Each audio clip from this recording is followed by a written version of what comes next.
Bienvenue dans notre tutoriel. Nous allons voir comment résoudre les problèmes linéaires à partir du solver Excel.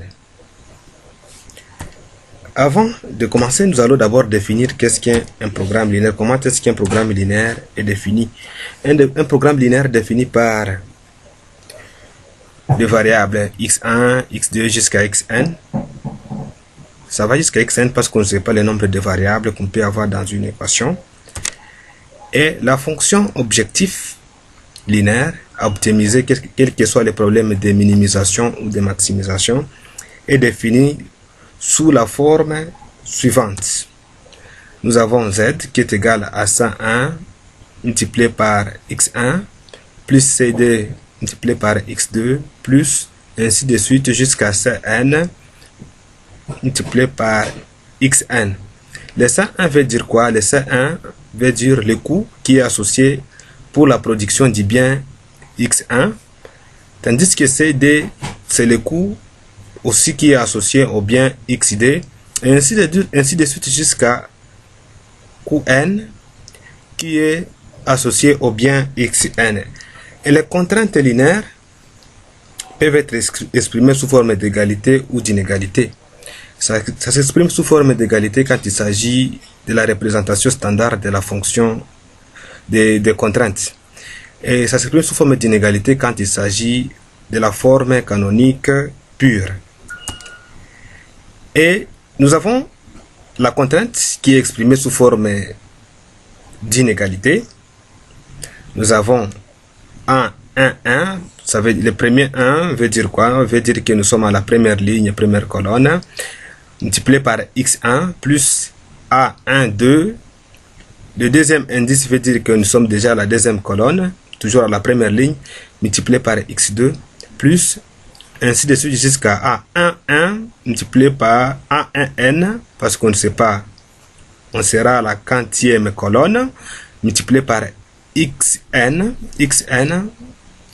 on ne sait pas, c'est la quantième variable, qui doit être inférieur ou égal à B1.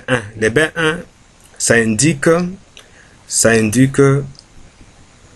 la valeur de la contrainte qu'on ne doit pas dépasser. Inférieur ou égal quand il s'agit d'un problème de minimisation. Quand il s'agit d'un problème de minimisation, on met toujours inférieur, de maximisation plutôt, on doit mettre inférieur ou égal. Nous avons la deuxième contrainte qui est exprimée sous forme de supériorité, donc supérieur ou égal. Nous avons aussi a d1, x1, donc on est déjà à la deuxième ligne, première colonne. Donc on a une certaine constante a qu'on aura multiplié avec un certain bien x1 plus a 2, 2, les deuxième 2 indiquent que nous sommes déjà deuxième ligne, deuxième colonne, qu'on aura multiplié par xd, et ainsi de suite jusqu'à a2, n, xn, qui doit être supérieur ou égal à b2. Supérieur ou égal parce que ça doit être un problème de minimisation. Donc le signe supérieur ou égal, inférieur ou égal, on met inférieur ou égal quand il s'agit d'un problème de maximisation et supérieur ou égal quand il s'agit d'un problème de minimisation. Et nous avons la dernière contrainte. Donc ça peut aller jusqu'à la e-ième ligne. On ne sait pas si c'est la quantième, ça peut être la quantième ligne. Toujours, on est toujours à la première colonne, qu'on aura multiplié toujours avec les biens x1 plus a m 2 x2. Donc on est déjà, on ne sait pas la quantième ligne, mais on sait c'est la quantième colonne, on est à la deuxième colonne, qu'on aura multiplié avec les biens x2, et ainsi de suite jusqu'à am. On ne sait pas c'est la quantième ligne, mais aussi on ne sait pas c'est la quantième colonne, qu'on aura aussi à multiplier avec les biens x, n, qu'on ne sait pas, ce sera la quantième quantité, la quantième quantité des biens, qu'on aura aussi à égaliser avec B, M. Parce qu'on ne sait pas, c'est la quantième ligne. Donc, on met le signe d'égalité quand on veut alors écrire les problèmes sous forme standard, en fait de les résoudre, parce qu'on ne peut pas résoudre un problème tant qu'il est encore sous sa forme canonique. Les contraintes de positivité des variables. Parce que dans une entreprise, quelle que soit sa forme, on ne peut pas fabriquer des quantités inférieures. On ne peut pas fabriquer par exemple moins 5 pains s'il s'agit d'une entreprise de fabrication de pain. Raison pour laquelle, quels que soient les problèmes de maximisation, les contraintes de positivité des variables doivent être supérieures ou égales à 0. Donc on doit avoir x1, x2 jusqu'à xn. Ça doit être toujours supérieur ou égal à 0 parce qu'on ne peut pas produire une quantité inférieure. Exemple alors d'un problème de production.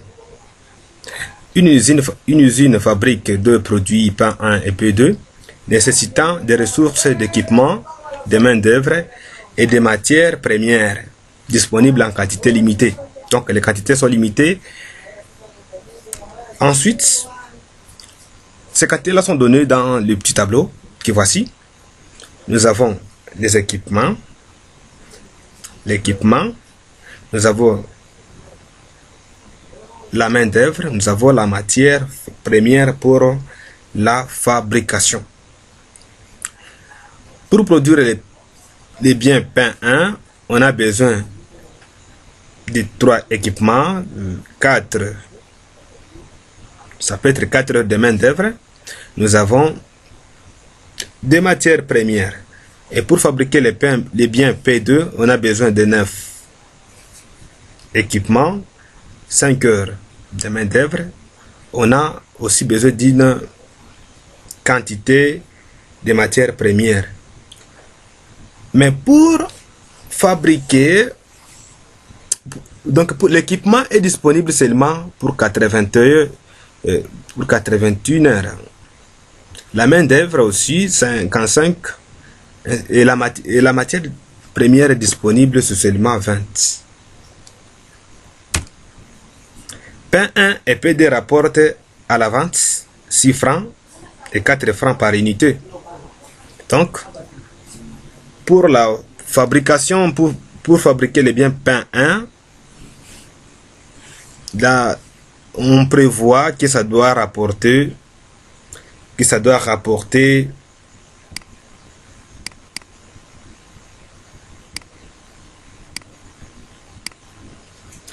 rapporter seulement 6 francs pour les biens P1, pour les produits P1, et 4 francs par unité pour les produits P2. Alors, la question à répondre: quelle quantité de produits P1 et P2 doit produire l'usine pour maximiser le bénéfice total venant de la vente de ces deux produits? On va d'abord commencer par définir les variables de décision. On va dire soit X1, le produit X1, le produit P1 à fabriquer, et P2 doit être défini aussi par X2. Et là, on définit soit X1 et X2, respectivement, les produits P1 et P2 à fabriquer. La fonction objectif à maximiser est définie par... Donc, la fonction objectif est constituée par les valeurs du profit, la valeur du profit, la valeur de vente, des 6 francs et les 40 francs par unité. Bien. C'est défini par Z max est égal à 6x1 plus 4x2. Les contraintes, selon les disponibilités de chacune des ressources, on va avoir 3x1 plus 9xd doit être inférieur ou égal à 81. 4x1 plus 5xd doit être inférieur ou égal à 55. 2x1 plus xd doit être inférieur ou égal à 20. Ces éléments correspondent aux éléments que nous avons dans notre tableau, dans les tableaux suivants. La contrainte 81, 55 et 20. À partir de ces tableaux, on a essayé de constituer nos équations. Donc on a 3x1 plus 9x2 doit être inférieur ou égal à 81 et 4x1 plus 5xd doit être inférieur ou égal à 55 et 2x1 plus x2 doit être inférieur ou égal à 20. Et la valeur de la fonction économique, donc la fonction économique est constituée par les éléments du profit qu'on prétend avoir. Bien. La contrainte de positivité des variables, nous avons x1, xd doit être aussi supérieur à 0, parce qu'on ne peut pas produire une quantité inférieure à 0. Écriture alors de l'équation.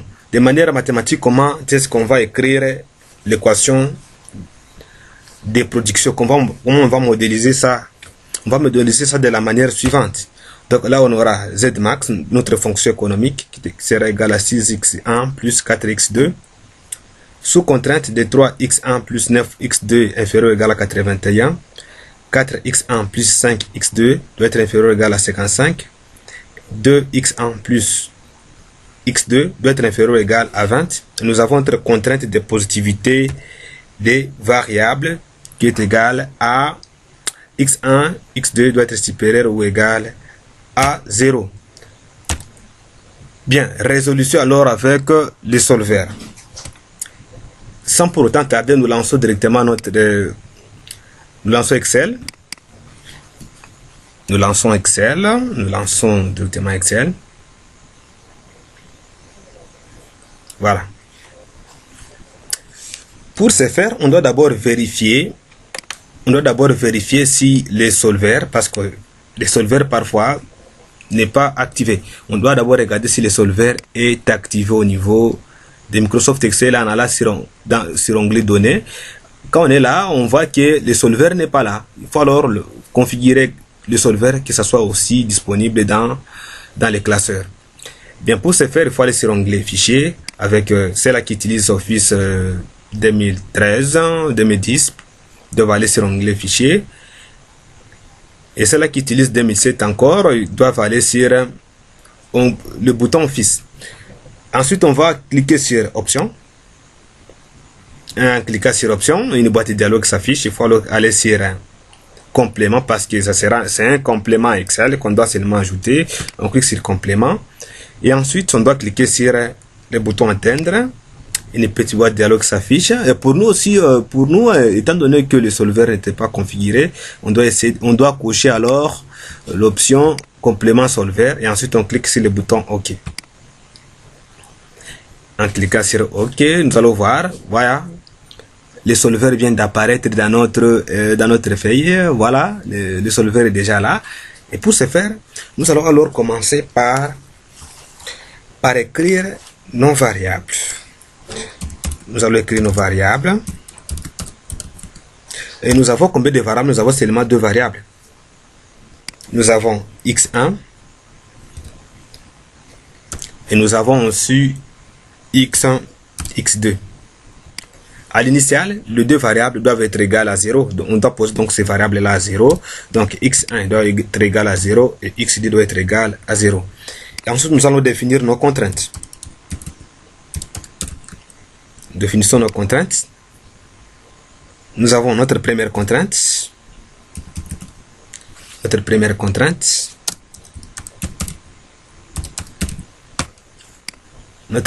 contrainte est là. Notre première contrainte.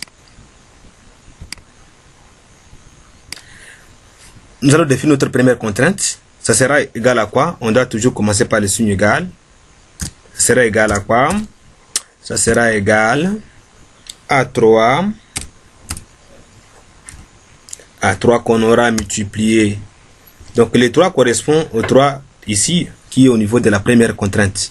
3 multiplié par x1, x1 qui est à l'adresse B5, on met plus, on doit mettre plus quoi, plus 9 x2, plus 9 x2, et xd est à l'adresse B6. Et ensuite on valide.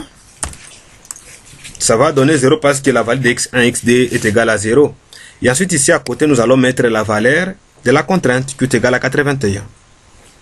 Nous allons y mettre la valeur de la contrainte qu'on ne doit pas dépasser qui est égale à 81. Le 81 qui est là. La deuxième contrainte, on définit la deuxième contrainte. Ça sera égal à quoi? Ça sera égal à 4. Ça sera égal à 4. 4x1 plus 5x2 plus 5x2. Ça doit être inférieur ou égal à combien? Là on valide d'abord. Ça doit être inférieur ou égal à combien? Ça doit être inférieur ou égal à 55. On y va avec la troisième contrainte. On y va avec la troisième contrainte. La troisième contrainte sera aussi définie de cette manière. Ça sera égal à 2 x1, 2 multiplié par x1. x1 est là avec sa valeur. Plus x2. On va seulement cliquer sur x2. La valeur de x2 qui est égale, qui sera ici, plus x2, et ensuite on valide. Ça doit être inférieur ou égal à combien? Inférieur ou égal à 20. Et ensuite nous allons écrire notre fonction objectif. Notre fonction objectif.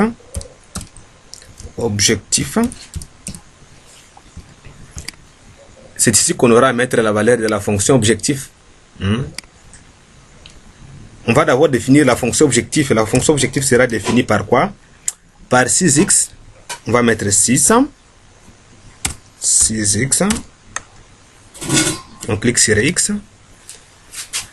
Plus quoi? Plus 4x2. Plus 4x2. 4x2. Et là, on termine à définir la fonction objectif. Bien. Ça donne toujours 0 parce que la valeur de x1, xd est égale et a été initialisée avec la valeur 0. Bien. Pour alors utiliser les solveurs Excel, parce que tout est déjà fait, il faut alors qu'on puisse alors utiliser le solveur Excel pour que ça puisse nous donner la quantité x1 ainsi que la quantité x2 que l'entreprise doit produire, et en fait de maximiser la fonction économique. Pour ce faire, nous allons directement sur onglet données et ensuite on clique sur solver. On clique sur solver. Voilà, on est là. Objectif à retenir. Objectif à retenir, ce sera la valeur qui sera ici.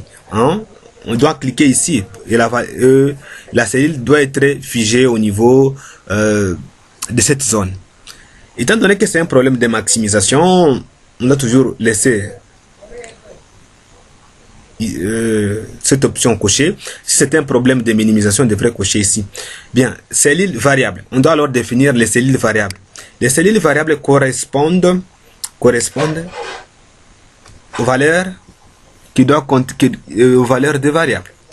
Et là, c'est déjà sélectionné. Donc, c'est x1, xd, ce sont les variables là, les variables de notre problème. Et ensuite, on va alors définir les contraintes. Il faut alors qu'on puisse ajouter chaque contrainte. On y va. Vite, sans pour autant traîner. On va d'abord définir la première contrainte, la deuxième, la troisième contrainte, ainsi que la contrainte de positivité de variable. On va alors cliquer ici, on clique. Ça doit être inférieur ou égal à combien? Inférieur ou égal à à 81. Ce qui est vrai. Et ensuite, on clique sur ajouter. On ajoute une autre contrainte. La deuxième contrainte qui est là doit être inférieure ou égale à combien? Inférieure ou égale à 55. Et on ajoute la troisième contrainte qui est là. Ça doit être inférieur ou égal à combien? Inférieur ou égal à 20. On ajoute encore. On va ajouter alors la dernière contrainte, la contrainte de positivité des variables, où x1, on sélectionne, x1 et xd doit être supérieur ou égal à 0. Supérieur ou égal à 0. Et ensuite, on clique sur OK comme on vient de terminer. Et ensuite, on va voir nos contraintes. Les cellules variables sont là. Et ensuite, nous avons nos contraintes ainsi que la contrainte de positivité des variables qui est déjà définie aussi à ce niveau. Bien.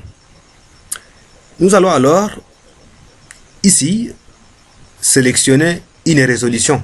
Étant donné que nous allons utiliser, nous faisons la programmation linéaire, nous allons utiliser la méthode du simplex. On va choisir simplex PL pour dire programmation linéaire. On choisit et ensuite on clique sur le bouton résoudre. Et ensuite on nous dit conserver la résolution solver. On clique sur OK. Voilà. Nous avons nos quantités. Nos quantités sont là. Donc 7,5 bien de x1. Donc quelle quantité de produits P1 et P2 doit-on produire l'usine pour maximiser les bénéfices total venant de la vente de produits? Donc on doit produire 7,5 pour P1, 5,5 pour P1 et pour P2 on doit produire seulement 5 quantités pour obtenir un profit total de 65 francs, comme on a exprimé ça en francs. Bien. Merci pour votre attention que vous avez tenue à ce tutoriel et rendez-vous à la prochaine vidéo.